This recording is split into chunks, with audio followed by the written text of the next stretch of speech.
9월 7일 새벽 예배 다 같이 사도신경 하심으로 하나님께 올려드리겠습니다.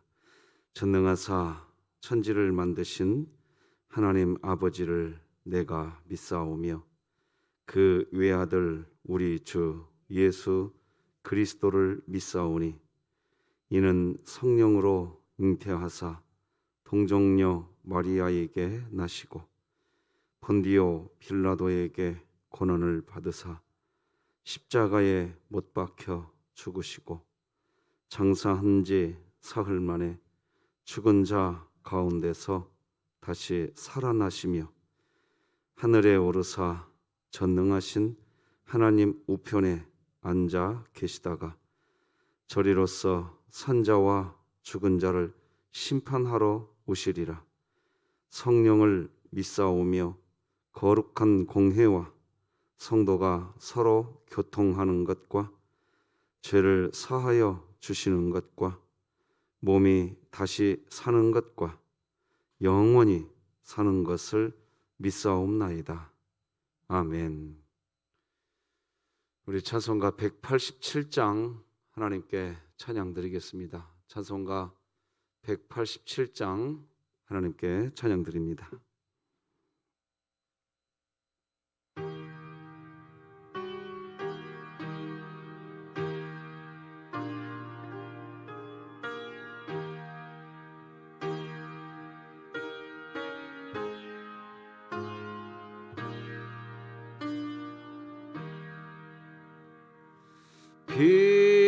비둘기 같이 온유한 은혜의 성령 오셔서 거친 맘모로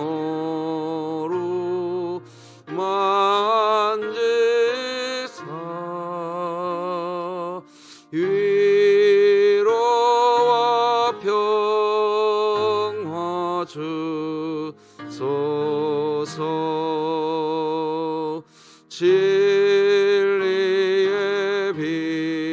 빛을 비추사 주의 길 바로 걸으며 주님을 옆에 모시고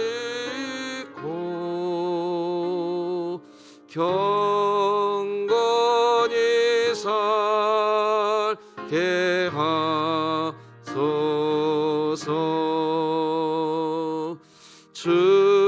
주님과 동행하면서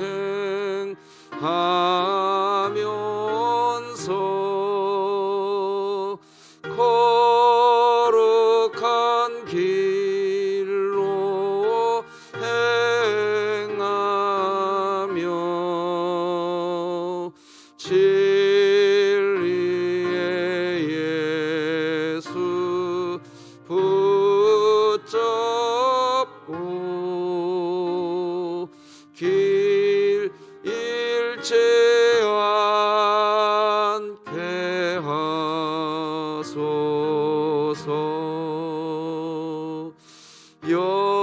연약한 나를 도우사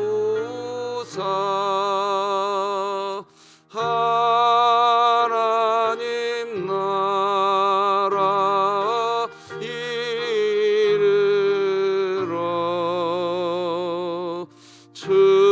주님의 품에 안기는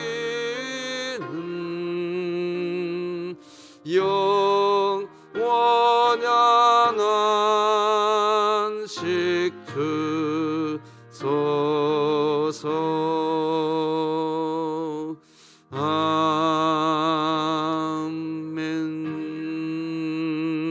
아멘. 오늘 함께 나눌 하나님 말씀은 신약성경 갈라디아서 3장 19절에서부터 마지막 29절까지 말씀 되겠습니다. 갈라디아서 3장 19절에서 마지막 29절까지 말씀 한 절씩 교독하시겠습니다. 하나님의 말씀입니다. 그런즉 율법은 무엇이냐? 범법함으로 더하여진 것이라. 천사들을 통하여 한 중보자의 손으로 베푸신 것인데 약속하신 자손이 오시기까지 있을 것이라. 그 중보자는 한 편만 위한 자가 아니나 하나님은 한 분이시니라. 그러면 율법이 하나님의 약속들과 반대되는 것이냐? 결코 그럴 수 없느니라. 만일 능히 살게 하는 율법을 주셨더라면 의가 반드시 율법으로 말미암아 쓰리라. 그러나 성경이 모든 것을 죄 아래에 가두었으니 이는 예수 그리스도를 믿음으로 말미암는 약속을 믿는 자들에게 주려 함이라. 믿음이 오기 전에 우리는 율법 아래에 매인받고 계시될 믿음의 때까지 갇혔느니라. 이같이 율법이 우리를 그리스도께로 인도하는 초등교사가 되어 우리로 하여금 믿음으로 말미암아 의롭다함을 얻게 하려 함이라. 믿음이 온 후로는 우리가 초등교사 아래에 있지 아니하도다. 너희가 다 믿음으로 말미암아 그리스도 예수 안에서 하나님의 아들이 되었으니 누구든지 그리스도와 합하기 위하여 세례를 받은 자는 그리스도로 옷 입었느니라. 너희는 유대인이나 헬라인이나 종이나 자유인이나 남자나 여자나 다 그리스도 예수 안에서 하나이니라. 함께 읽겠습니다. 너희가 그리스도의 것이면 곧 아브라함의 자손이요 약속대로 유업을 이을 자니라. 아멘. 비 오는 화요일 새벽입니다. 함께 예배드려서 행복합니다. 같이 오늘도 구호 외쳐봅시다. 시작. 하나님의 말씀이 나를 신방하게 하라. 이 또한 지나가리라. 아멘. 자, 우리 암송 말씀 시작. 오직 여호와를 앙망하는 자는 새 힘을 얻으리니 독수리가 날개치며 올라감 같을 것이요 다름박질하여도 피곤하지 아니하겠고 걸어가도 피곤하지 아니하리로다. 아멘. 3분간의 기도가 있기를 바랍니다. 오늘은 율법은 구원이 아니라 죄를 말한다, 이런 제목으로 하나님 말씀 나누겠습니다. 오늘 본문에서 하나님은 이 세상에 율법을 주신 이유, 율법을 만드실 수밖에 없으셨던 그 이유를 밝혀주십니다. 바로 범법함으로 더하여진 것이 율법이라고 이야기합니다. 19절 다 같이 읽겠습니다. 시작. 그런즉 율법은 무엇이냐? 범법함으로 더하여진 것이라. 그러니까 율법이 우리에게 온 것은 우리에게 구원을 말해주려고 온 게 아닙니다. 죄를 말해주려고 온 겁니다. 율법의 주 목적은 우리의 문제를 보여주고 우리 자체로는 해답이 없다는 것을 입증해주는 역할, 그것이 율법의 목적입니다. 우리는 율법을 어기는 존재이며 율법을 온전히 지킬 능력도 우리에게는 없습니다. 오늘 우리가 읽은 본문 중에 19절 하반절과 20절은 사실 여전히 정확한 해석을 하지 못하는 부분입니다. 많은 학자들이 갖가지 해석과 이론을 내놓고 있지만 오늘 본문 19절 하반절과 20절은 여전히 이것이 분명한 이런 의미이다, 딱 콕 집어서 말을 하기가 참 곤란한 부분이 많습니다. 그래서 오늘 19절 하반절과 20절은 그냥 한번 읽어보고 넘어가겠습니다. 같이 한번 읽어봅시다. 시작. 천사들을 통하여 한 중보자의 손으로 베푸신 것인데 약속하신 자손이 오시기까지 있을 것이라. 그 중보자는 한 편만 위한 자가 아니나 하나님은 한 분이시니라. 제가 이 부분에 대해서 뭐라고 설교를 할 수가 없습니다. 그냥 나중에 하나님께서 새로운 신학자를 세우셔서 영감 있게 해석이 되었을 때에 그때 다루도록 하고요. 오늘은 21절로 넘어가겠습니다. 21절을 보면 다시 19절 그 앞부분에서 이야기했던 얘기를 다시 하십니다. 읽어드릴게요. 그러면 율법이 하나님의 약속들과 반대되는 것이냐? 결코 그럴 수 없느니라. 만일 능히 살게 하는 율법을 주셨더라면 의가 반드시 율법으로 말미암았으리라. 이 중요한 대목이라 밑줄 친 부분 같이 한번 읽어봅시다. 시작. 만일 능히 살게 하는 율법을 주셨더라면 의가 반드시 율법으로 말미암았으리라. 자, 여러분 여기 밑줄 친 부분을 천천히 살펴보십시오. 그러면 좀 좋겠습니다. 만일 능히 살게 하는 율법을 주셨더라면 의가 반드시 율법으로 이루어졌을 것이다. 이 말 아닙니까?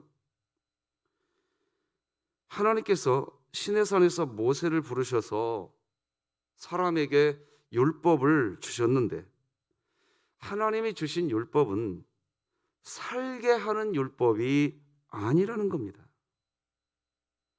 하나님께서 살게 하는 율법을 주셨더라면, 그랬더라면 사람은 그 율법을 통해서 의로워졌을 것이라는 겁니다. 나아가 22절에서는 더 심각하게 이야기합니다. 자, 그러나 성경이 모든 것을 어디에 가두어 버렸다? 여러분 이해하기 쉽게 제가 가로를 넣어드렸어요. 이 가로 넣어드린 건 제가 넣어드린 거예요. 성경 원문에는 없습니다. 다시 읽어드릴게요. 그러나 성경, 그러니까 구약 성경, 특히 율법을 이야기하는 겁니다. 모든 것을 어디에 가두어 버렸다고요? 이 성경이 말하고 있는 겁니다. 이 말씀을 생생한 헬라어 표현으로 직역하면 이렇게 성경 해석할 수 있어요. 구약 성경이 온 세상을 죄에 가두었다. 여러분 아마 처음 듣는 분도 계실 거예요. 이런 설교. 그러나 들으셔야 됩니다. 제가 말씀드렸죠. 성경을 한 번 압축하면 이사야가 나오고 이사야를 압축하면 로마서가 나오고 로마서를 압축하면 갈라디아서가 나오고 갈라디아서를 압축하면 요한복음 3장 16절이 나온다고 그랬습니다. 요한복음 3장 16절을 압축하면 사랑이 하나 남습니다. 믿으시기 바랍니다. 지금 갈라디아서 강론할 때 성경이 뭘 이야기하는지 아셔야 됩니다.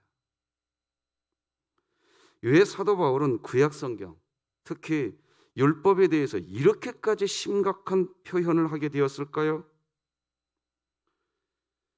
여러분 구약 성경에 이런 표현도 나오죠. 굳은 마음을, 우리 딱딱한 마음을 성령이 오시면 우리 마음을 어떻게 만든다고 그랬어요? 부드럽게 한다고 그랬어요. 이게 구약 성경에서 누누이 강조하는 겁니다. 이런 맥락에서 이해하시면 나중에 그런 부분 다룰 때 성경을 좀 넓게 보실 수 있으실 겁니다. 아마도 사도 바울은 자신이 다메섹에서 예수님을 만나고 회심하기 전, 예수님이 자신을 만나 주시기 전 자신의 경험을 떠올렸을 것 같습니다. 무슨 경험이었을까요? 율법을 잘 지켜서 정말 거룩한 신자가 되고자 노력하면 노력할수록 법적으로 그리고 도덕적으로 무력한 존재라는 것을 사람은 그걸 발견할 뿐이고 자신이 죄인일 뿐 아니라 스스로 아무리 율법을 잘 지키려고 노력해도 결국 남게 되는 것은 죄 앞에서 속수무책인 자신, 죄의 포로가 될 수밖에 없는 자신을 발견하는 겁니다. 이게 사도 바울의 고백이에요. 같이 한번 읽어봅시다. 시작. 내가 원하는 바 선은 행하지 아니하고 도리어 원하지 아니하는 바 악을 행하는도다. 그러므로 내가 한 법을 깨달았노니 곧 선을 행하기 원하는 나에게 악이 함께 있는 것이로다. 오호라, 나는 곤고한 사람이로다. 우리는 결국 이렇게 됩니다. 자, 그럼 여기서 궁금하실 게 있어요. 목사님, 그러면 구약 시대에는 구약 성경이 사람을 죄에 가둬버리는 역할이라고 한다면 구약 시대의 사람들은 뭡니까? 여러분, 이 질문에 지금 답을 드릴 테니 귀 쫑긋하고 들으셔야 됩니다. 이스라엘 백성들이 광야 40년간의 삶을 인생이라고 우리가 설명하는 데는 다 동의하실 겁니다. 동의하시죠? 광야 40년 동안 이스라엘 백성들이 한 것은 율법을 어기는 일만 했습니다. 여기까지도 동의하시죠? 율법을 어기는 삶만 살았어요, 광야에서. 그런데 항상 한 번도 떠나지 않고 구름기둥 불기둥이 그들 위를 덮었는 줄, 여기도 동의하시죠? 구약 성경도 하나님의 은혜로 구원받는 거예요. 할렐루야. 제가 애둘러 설교하지 않고 이렇게 딱 설교하면 이해됐을 겁니다. 이제 이해되셨을 거예요. 제가 어제 율법은 뭐냐? 법, 규칙, 계명, 사람의 수고, 사람의 업적, 나의 헌신, 내 성과, 그거 하면 광야에서 이스라엘 백성들이 뭐 했어요? 쌈박질만 했어요, 자기들끼리. 그러니까 우리 알아야 돼요. 그냥 복음으로 사시기 바랍니다. 지금 제가 오늘 몇 번 지금 강조합니다. 성경을 압축하면 이사야가 나오고, 이사야를 압축하면 로마서가 나오고, 로마서를 압축하면 갈라디아서가 나오고. 그러니까 지금 갈라디아서를 강론하실 때 이 갈라디아서를 이해하면 말이죠, 성경이 이해되는 거예요, 이제. 그래서 기독교는 이 성경을 말하는 종교예요. 그러니까 다른 이야기하면 안 되는 거예요. 그런데 하나님은 바로 이렇게 되는 상태, 어떻게 되는 상태? 아까 우리가 로마서 사도 바울의 고백 읽었죠? 선을 행하고 싶어요. 사도 바울도 행하고 싶다고요. 근데 지나고 나면 남는 건 뭐만 남더라? 악, 이것만 남더라, 이겁니다. 우리가 그렇잖아요, 우리가. 그래서 우리는 죄 곧 나 곧 죄예요. 우리는 죄인인데 구원받았다니까요. 내가 의로워서가 아니에요. 그냥 그리스도로 옷 입은 줄 믿으시길 바랍니다. 오늘 27절이 이제 뒤에 가서 그거 얘기해. 27절 여러분 성경 봐보세요. 성경책으로 여러분 성경책 27절 다 같이 읽어보십시다. 시작. 누구든지 그리스도와 합하기 위하여 세례를 받은 자는 그리스도로, 하나님이 그냥 저는 어릴 때 자녀를 키웠는데요, 애들이 옷 입는지도 몰라요. 윗돌인지 아랫돌인지도 몰라요. 근데 누가 입혀줘요? 엄마 아빠가 입혀줘요. 입혀주놓고 아 이쁘다 그랬다니까요. 하나님도 똑같으세요. 그리스도로 우리를 옷 입혀놓으시고 아 이쁘다, 하나님이 하신 줄 믿습니다. 그 교회 다니는 것은 하나님 보러 다니는 거예요. 그러니까 자, 다시 말해 이것이 율법을 우리에게 주신 궁극적인 목적이라는 거예요. 내가 죄인이구나. 율법 앞으로 다가서면 다가설수록 하나님의 뜻에 미치지 못하는 우리 자신과 완전히 죄의 세력 아래에 있다는 것을 발견할 뿐이고, 결국에는 스스로 잘하려고 안간힘을 쓸 게 아니라 누군가 우리를 건져 주어야 한다는 사실을 겸손하게 인정하게 되는 상태, 이것이 율법을 주신 목적입니다. 그래서 구약 시대는 우리를 건져줄 메시아를 기다리는 시대이고, 신약 시대는 오셨던 메시아가 다시 오실 메시아를 기다리는 시대입니다. 그러니까 구약 시대 때도 메시아를 기다리는 시대고, 신약 시대도 메시아를 기다리는 시대인 겁니다. 그렇습니다.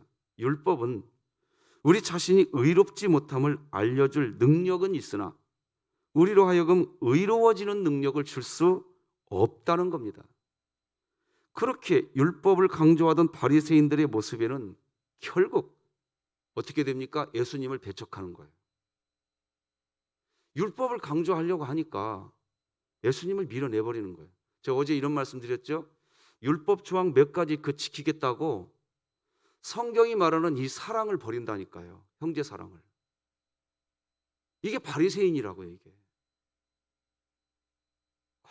기억하셔야 됩니다. 그러면 그분의 심령이 강팍해집니다. 그렇다면 누가 알 수 있을까요? 누가 결국 율법은 내 죄를 드러나는 누가 알게 되느냐는 겁니다. 내가 율법을 강조하면서 나 자신조차도 율법을 다 지키지 못하면서 내가 결국 바리새인과 같이 타인의 죄를 드러내려고 하는 삶만 살고 있었구나. 내가 그렇게 살고 있었구나. 라고 자기 자신을 제대로 볼 수 있는 그런 사람 누가 될 수 있을까요? 누가 그렇게 될 수 있냐 말이에요. 그것은 바로 예수 그리스도를 믿음으로 하나님의 약속을 믿게 된 그 사람만 볼 수 있는 겁니다. 22절 같이 읽어봅시다. 시작. 그러나 성경이 모든 것을 죄 아래에 가두었으니 이는 예수 그리스도를 믿음으로 말미암는 약속을 믿는 자들에게 주려 함이라. 이 말은 하나님이 선물로 주시는 믿음을 선물로 받기 전까지는 이 세상에 어느 누구도 내가 율법에 매여서 내가 바리새인이구나, 내가 바리새인이구나 모릅니다. 끝까지 모릅니다. 그래서 바리새인은 끝까지 몰랐어요. 자기 자신을 진단하지 못한다는 겁니다. 그저 하나님께서 선물로 믿음을 주시기 전까지 사람들은 그저 율법 아래에 매여 있을 뿐이고 그냥 바리새인으로 살아가는 겁니다. 그게 23절 다 같이 읽어봅시다. 시작. 믿음이 오기 전에 우리는 율법 아래에 매인 바 되고. 여러분, 율법 아래에 매여서 바리새인과 같은 삶을 살아가는 것이 얼마나 힘들고 괴로운 인생인지 여러분은 아실 겁니다. 이제 저도 알아요. 하루라도 빨리 하나님께서 선물로 주시는 이 믿음을 선물로 받아서 이제는 바리새인과 같은 인생 청산하고 살지 말고 율법 아래에 매인 인생, 율법 아래에 매인 인생 그만 살아야 되지 않겠습니까? 괴로운 인생이 됩니다. 스스로 고달픈 인생이 됩니다. 아무도 그 사람 곁에 다가가지 않습니다. 결국 그렇게 됩니다. 그래서 하나님은 구약 성경 마지막 성경이 말라기서 아닙니까? 그 말라기서에서 우리에게 명령합니다. 뭐라고 명령하는 줄 아세요? 말라기서가요, 이런 표현 써볼게요. 피를 토하면서 우리에게 명령하는 게 있어요. 따라서 하십시다. 하나님께 은혜를 구하라. 우리 같이 한번 읽어봅시다. 말라기 1장 9절 시작. 만군의 여호와가 이르노라. 너희는 나 하나님께 은혜를 구하면서 우리를 불쌍히 여기소서 하여 보라. 이게 말라기서의 마무리하는 하나님의 마음이에요. 이게 우리는 하나님께 은혜를 구해야 됩니다. 내가 바리새인과 같은 인생 살지 않게 해달라고, 율법 아래에 놓인 인생 그만 살게 해달라고 내 자신을 위해서 기도해야 된단 말이에요. 오늘 본문 23절은 분명히 말을 합니다. 하나님께서 선물로 주시는 믿음이 우리 심령에 오기 전까지 인간 결국 율법 아래에서 허덕이는 인생이 되고 만다는 겁니다. 사람에게는 하나님의 선물인 믿음이 와야 됩니다. 하나님의 선물인 믿음이 와야, 그래야 율법이라고 하는 이 초등교사 아래에 있지 않게 되는 겁니다. 25절이 이렇게 기록하지요. 믿음이 온 후로는 우리가 초등교사 아래에 있지 아니하도다. 우리는 여기 사도 바울이 초등교사라고 하는 단어를 사용한 걸 주목해야 합니다. 초등교사는 뭐냐? 율법교사예요. 그래서 교회를 다녀도요, 율법만 이야기하시면 초등교사, 즉 수준 낮은 사람이라는 얘기예요. 이걸 빨리 아셔야 돼요. 하나님이 선물로 주시는 믿음을 받기 전에는 결국 법을 지켜야 한다고 주장하는 이 바리새인들의 삶을 벗어나지 못한다는 겁니다. 믿음이 온 후에야 비로소 무슨 법을 지켜야 한다고 주장했던 그 바리새인과 같은 그런 인생, 믿음이 와야만 청산할 수 있다는 얘기입니다. 오늘 본문을 묵상했던 존 스튜어트 목사님은 좀 긴 글을 작성했는데 낭독해 드리겠습니다. 일찍이 아브라함에게 약속, 즉 법을 주신 하나님이 다시 모세에게 율법을 주셨다. 왜 그러셨을까? 인간에게 율법을 주신 이유는 그 율법을 통해서 먼저 죄로 타락한 사람의 문제가 드러나게 되어야 그 문제의 해법을 주실 수 있기 때문이다. 실제 율법은 죄를 드러내고 죄를 유발하며 사람을 정죄했다. 율법은 겉으로 보기에 점잖은 인간의 가면을 벗겨서 그 실상이 드러나게 했다. 율법을 통해 알게 되었다.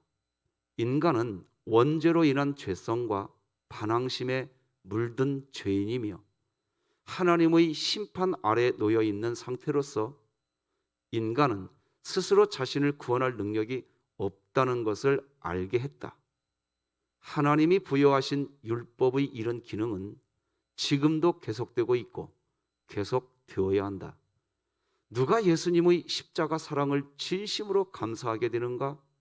율법 앞에서 자신이 율법을 지킬 수 없는 철저하게 타락한 존재인 것을 발견한 사람이 십자가 사랑을 누리는 겁니다. 그러므로 하나님의 은혜를 은혜로 감사로 받기 원한다면 율법을 우회하셔서 곧장 복음으로 가서는 결코 안 된다. 율법을 통해서 자신이 율법으로 의인이 될 수 없다는 것을 철저하게 깨닫게 된 사람이 복음을 만나게 될 때 감격하게 된다. 하나님은 그래서 우리에게 성경을 주실 때 구약 성경, 율법을 먼저 주시고 신약 성경, 예수 그리스도로 완성된 복음을 주셨다. 존 스튜어트 목사님은 이렇게 설명합니다. 율법 앞에서 자기 자신이 결코 율법을 지킬 수 없는 죄인이라는 것을 자각한 사람, 그래서 다른 사람 죄 얘기 이제 그만하고 내가 죄덩어리다, 이것이 된 사람만이 복음을 만나는 겁니다. 믿으시기 바랍니다. 그리고 그것이 된 사람만이 복음을 만났을 때 항상 기뻐하라, 이 하나님의 명령이 도대체 무슨 의미인지 그 사람만 알게 되는 겁니다. 내가 죄 용서받은 거, 이거 하나만으로도 춤추는 일이라니까요. 복덩이라고요. 우리는 믿으시기 바랍니다. 하나님은 복음을 받을 때 감사함으로 받을 수 있는 믿음을 주시는 분이십니다. 그렇게 복음을 받으면 하나님 앞에 무릎을 꿇게 되고 구원의 증표인 세례를 받는 일에 참여하게 되는 것입니다. 우리는 그때 그리스도로 옷 입게 되는 거죠. 아까 읽었지만 다시 한번 읽어봅시다. 26, 27절 시작. 너희가 다 믿음으로 말미암아 그리스도 예수 안에서 하나님의 아들이 되었으니 누구든지 그리스도와 합하기 위하여 세례를 받은 자는 그리스도로 옷 입었느니라. 아멘. 그렇습니다. 이렇게 진심을 담아서 세례를 받고 그리스도로 옷 입게 된 그리스도인, 바로 그런 그리스도인이 뭘 하느냐? 그렇게 되어야만 신앙 공동체의 연합을 위해서 신앙생활을 하게 되는 겁니다. 그렇지 않으면 연합이 우선이 아닙니다. 끝까지 법입니다. 제 말이 아니에요. 28절 다 같이 읽겠습니다. 시작. 너희는 유대인이나 헬라인이나 종이나 자유인이나 남자나 여자나 다 그리스도 예수 안에서 하나인, 연합하게 됩니다. 우리는 지금 코로나19 시대를 맞이하면서 어찌 보면 우리 자아를 대면하게 된 기회인지도 모르겠습니다.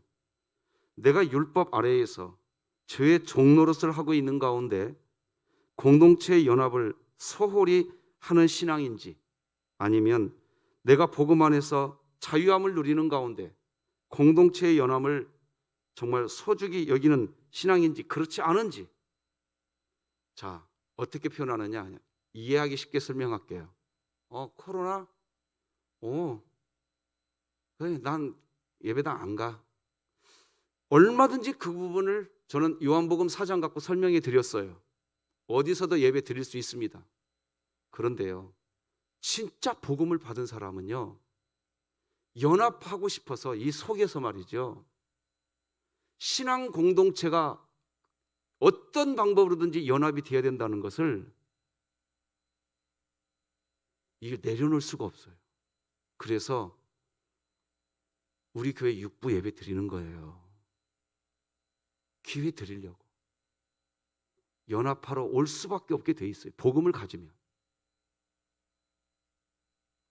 중요한 것은 우리가 복음 안에서 자유를 누리는 가운데 힘들고 어렵지만 방역 수칙을 지켜야 하고 거리 두기에 참여해야 하지만, 그럼에도 불구하고 신앙 공동체의 연합을 위해서 마음을 모으고 있다면 우리는 그리스도의 것입니다. 아브라함의 자손입니다.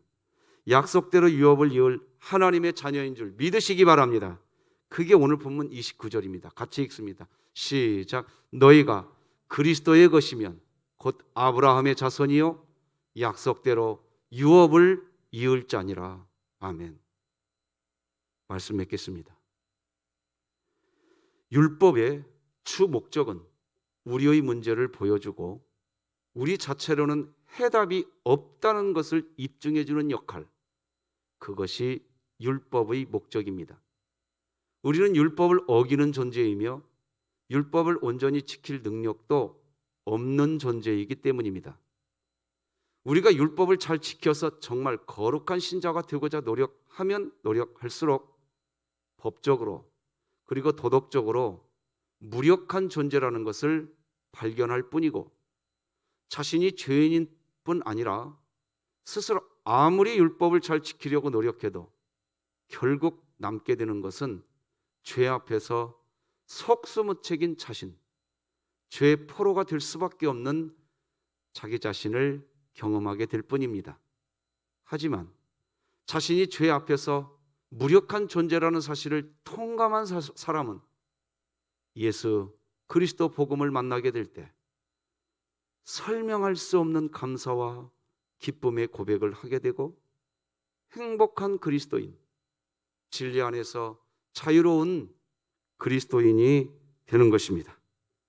하나님은 그래서 우리에게 성경을 주실 때 구약 성경을 먼저 주시고 신약 성경을 주셨습니다. 이제 복음을 가진 자로서 우리가 받은 소명의 자리를 지키고 공동체의 연합을 위해서 아브라함의 자손으로 유업을 이을 자로 살아가야 할 것입니다. 기도하십시다. 하나님 아버지, 감사합니다. 참 감사합니다. 원하는 바 선은 행하지 아니하고 결국 악을 행하는 나, 하나님 안에서 그런 나를 발견하게 하여 주시옵소서. 그래서 아버지 하나님이 베푸신 이 믿음의 선물이 얼마나 큰 복인지, 하나님, 내가 예수 그리스도로 인하여 복덩이가 되었습니다. 이 고백이 그냥 술술술 나오는 우리 진흥교회 되게 하여 주시옵소서. 그 상태가 복음을 영화롭게 하는 사랑의 공동체를 이루어가는 출발이 되는 줄 믿습니다.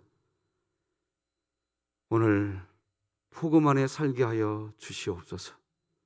예수님의 이름으로 기도드립니다. 아멘.